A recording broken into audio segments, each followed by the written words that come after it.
Hi, I'm Tom Bergeron, fresh from appearing with Larry Seaman on his Around Town. And let me tell you, Larry laid my life bare. It was like a 60 minutes grueling interview. I sweat and everything. But don't take my word for it. Watch Larry Seaman absolutely ream me on Around Town. I'm Tom Bergeron. I used to have a life. Hi everyone, I'm meteorologist Chris Thomas. You know, the other day I'm driving up and down Route 28 back and forth, but I'll tell you, it's a lot more fun to just watch Around Town with Larry Seaman right here on your own SCTV Channel 17.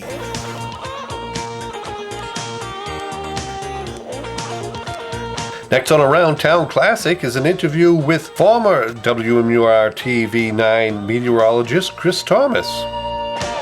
And today, as always, we try to bring in some special guests, and of course we have one tonight, Chris Thomas from WMUR. He's a meteorologist here. Now, Chris. Larry, how are you? For some reason, when I heard the name of this town, I thought I was going to be taken to Wyndham to Derry, down through to Methuen, you know, around town, but that didn't quite happen that way. No. Okay. But tell me a little bit about WMUR and what your thoughts are, and you know, how you go about your day. Sure. Well, can you believe it? I've been with the station now. Next January, it will be 6 years.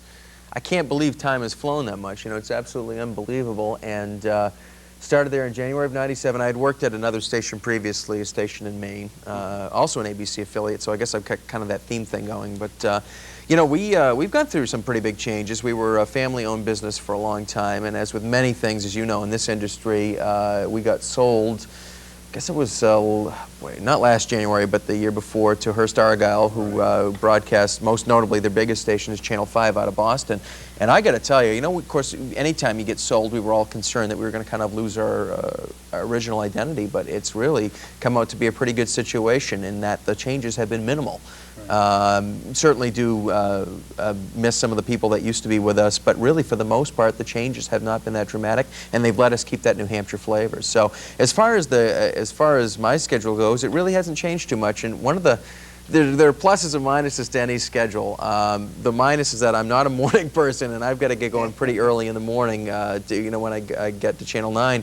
On the plus side, though, there's no management there at that time, so it's nice. They pretty much leave us be in it, and it's great to know that. As you know, I'm a Salem resident. I have been since last November.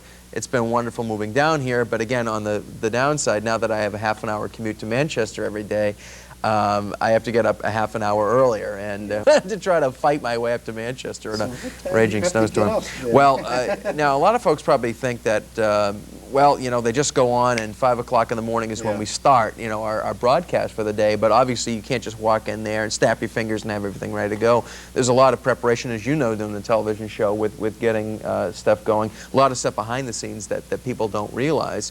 And what people may also not realize is we don't have a staff of thousands, unlike, let's say, a Today Show or a Good Morning America show where you've got a staff, a big staff. You know, we don't have that. In local television, even, let's say, in one of the Boston stations, for a meteorologist, it's pretty much a one-man or a one-woman show. And as a matter of fact, the great people I work with, Mike, Haddad, Julie Watkins, Josh Judge, I rarely, if ever, see them. It's not something where it's as much of a team effort, unless there happens to be a big weather event where maybe one will help the other. So I have to get to the station on a normal morning by about 3 or 3:30 in the morning. Now in the summer it's not quite as urgent because there usually isn't severe weather at that time, and it's not, the weather is in and of itself isn't as threatening as you would have with, let's say, a snowstorm. But I probably have to, you know, get up no later than 2 o'clock in the morning and get out the door by 2:30 to get there by 3 or 3:30. What about Mike Haddad? How's he doing? And, he's doing well. He just, is he? What kind of a characteristics? He's nice. He's, you know, in the business, as you know, it's rare to run into people that you would consider nice guys, and he's definitely one of them. He never has a bad word to say. And as I say, I don't see him or deal with him that much, but anytime we chat on the phone, we chatted last night on the phone, he's just, you know, very accommodating, very nice guy, someone who has been, he and I have about the same amount of television experience. I was at Channel 8 in Portland, Maine for 4 years before Channel 9, and he's been with Channel 9 for pretty much his whole career. Great. How about Tom Griffith? You know, you get to see him. Tom, yeah. You want to talk about bigger than life. This guy is 6'4" probably, and, you know, not fat, just a big guy, you know, kind of one of these bigger-than-life characters, and he's someone who's been with Channel 9 for a long time. The funny thing is the guy that hired him at Channel 9, boy, it must be going on, what, 10, 15 years ago, was the same guy that hired me in Portland, Maine. Wow, yeah, the news director. Crazy, crazy news director, and I say crazy in the most endearing terms.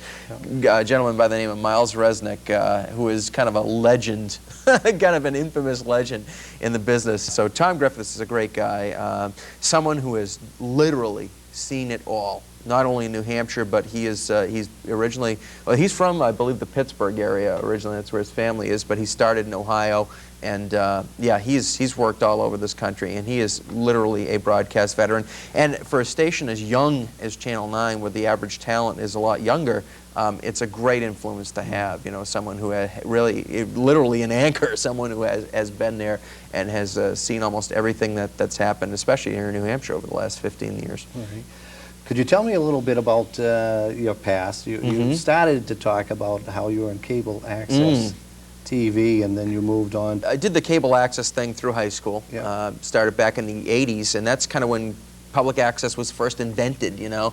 And what a great venue it was for someone that obviously a TV station is going to hire, you know, but to kind of get wet behind the ears, to learn the way the business works. And let me tell you, it was not that much different now than it was back then. We had a chroma key, we had, and we'll talk a little bit more about the blue screen, you know, for the wall and weather. Right. And yeah, I mean, we had markers, you know, I mean, so things have kind of changed since then. But then I went to college at a place called Lyndon State College in northeastern Vermont, where now I grew up in the suburbs of Boston, in Salem, Mass, believe it or not. Let me tell you, for all my relatives that still live in Salem, Mass, and now I live in Salem, New Hampshire, that can be very, very confusing. But so I went to a place called Lyndon State College for 4 years. It was back in the late 80s, early 90s, and as you and probably most of the people remember from the early 90s, that was our last recession. And it was, you know, when I graduated in '92, it was so god-awful to try to find a job.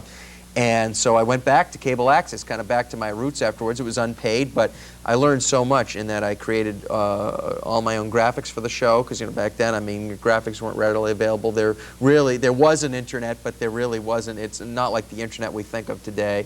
Yeah. So just basically using green paint, painted my own set, and did all that. But what incredibly valuable experience. And I will say I did radio for a couple of years before the bottom fell out of the radio industry back in the early 90s. Yeah. And that helped an awful, you know, doing radio, and I know a lot of people in this business have a background in radio, helps an awful lot. So graduated in '92, was picked up finally by Channel 8 in '93 after basically working at a grocery store for a year, and, you know, to pay the bills, and started at Channel 8 in Portland, Maine and worked from the early to mid '90s back to about '97, and that's when I was picked up by Channel 9.